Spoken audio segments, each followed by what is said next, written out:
It's once again time to review a Dolph Lundgren movie. This time, he has a little help.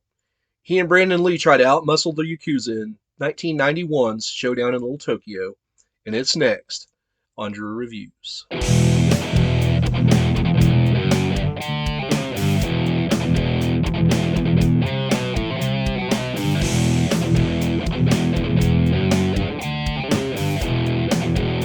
So in Showdown in Little Tokyo, Dolph Lundgren's a detective on the Little Tokyo side of LA. And in the first 10 minutes of this movie, he gets into two just really good fights. And it sets the pace for this movie. This movie is so well paced. It's like just under an hour and 20 minutes. And it seems like there's a fight between every 5 to 10 minutes. Like every 7.5 minutes, maybe, there's a fight that's just awesome in this thing. And so he has two of them right in the beginning as we're introduced to this character at like this kickboxing club. And then the next morning, he's getting ready to have his coffee and have a little bit of breakfast when these guys come in. And they tell this Japanese shop owner she's going to have to give them a cut. And so they end up having a fight. And it's great because Dolph's got his coffee in one hand and he's fighting these guys with the other hand. There's this great bit of action where he throws this punch and this reverse kick and takes out two goons at the same time. And during this time, Brandon Lee's character of Johnny comes in, and they don't realize they're now partners, and so they're fighting each other until the bad guys show up and shoot up the place. So that's a really cool sequence, and I like how those partners got to meet each other.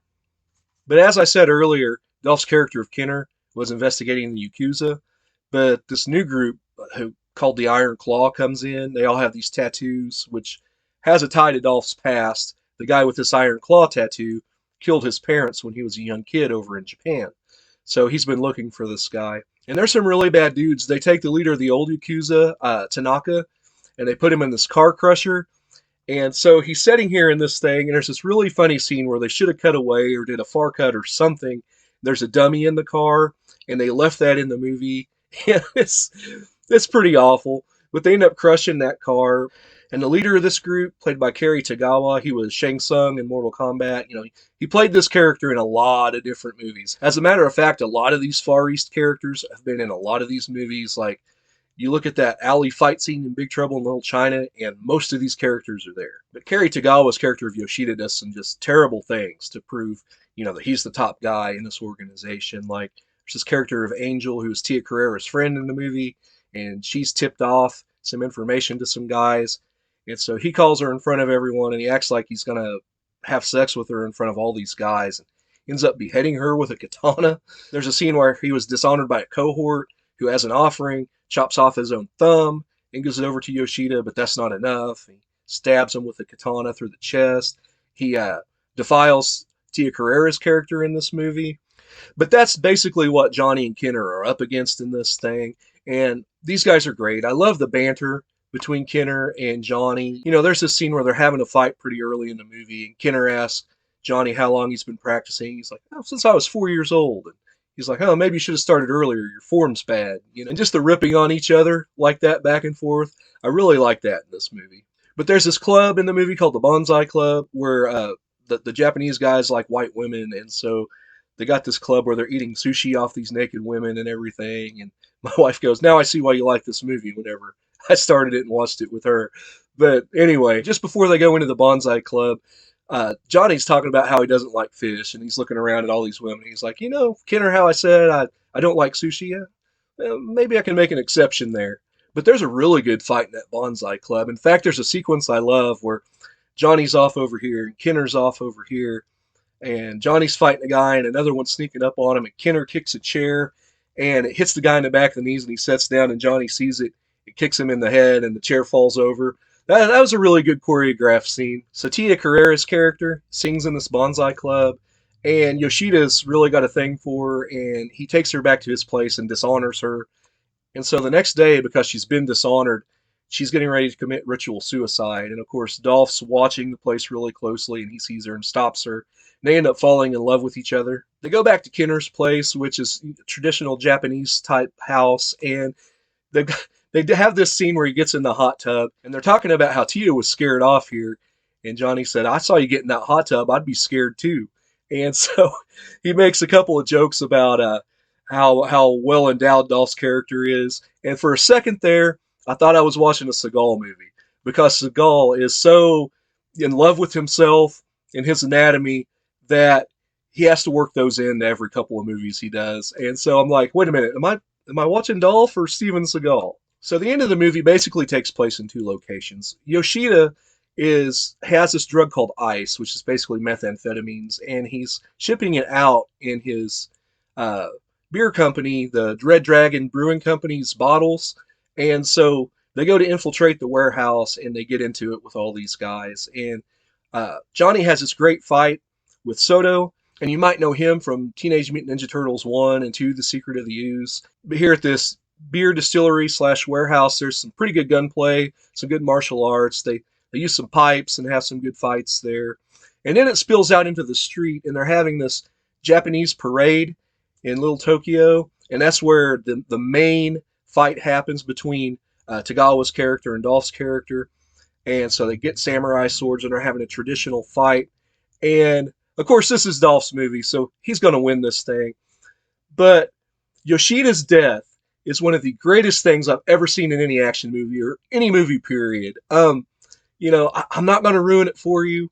If you want to see it, Google Showdown in Little Tokyo final fight.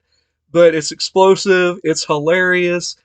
The only thing that brings it down is I wish there was a one-liner there. Schwarzenegger's films, he always has that one-liner that puts the exclamation mark on the end of the movie.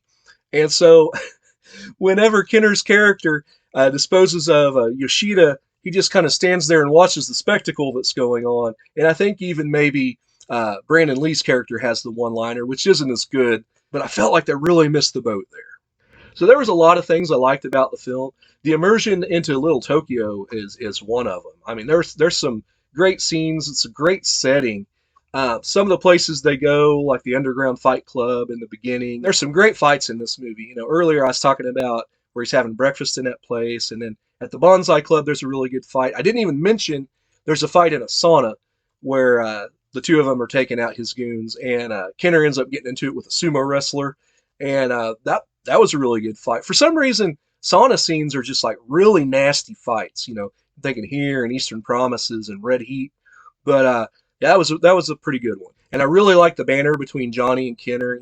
As I said earlier, like the genitalia jokes or talking about his form and how he should have started training martial arts earlier. They had a really good dynamic. Usually in a buddy cop movie like this, you have two totally different characters, and these are, it's kind of funny because you've got the white guy Kenner, and he's the samurai, and then you've got the guy who's half Japanese, in Brandon Lee, and he plays kind of the yuppie white guy, who's got the fast quips and always got something to say. So it turns the whole thing on its head. And as I said earlier, the action we got in this movie was fantastic. Every 5 to 10 minutes there was not just a fight, but like a long, drawn-out action scene with explosions. Everything was well thought out. And Tagawa's death, Yoshida, it was fantastic. I love it. This movie's worth seeing just for that, but also because of the fights, the dynamic, the immersion into the culture. Can't praise this movie enough. Now, there were some things in this movie that, while they're dislikes, they're minor. I like most everything about this movie. Like I said, the dummy and the car crushing scene, that was just some lazy editing right there. Maybe lazy directing. Mark L. Lester did this, who did Commando with Arnold Schwarzenegger, which I've reviewed on this channel. Go seek that one out. The other thing in this movie that, when you think about it, you're like, I don't know about that.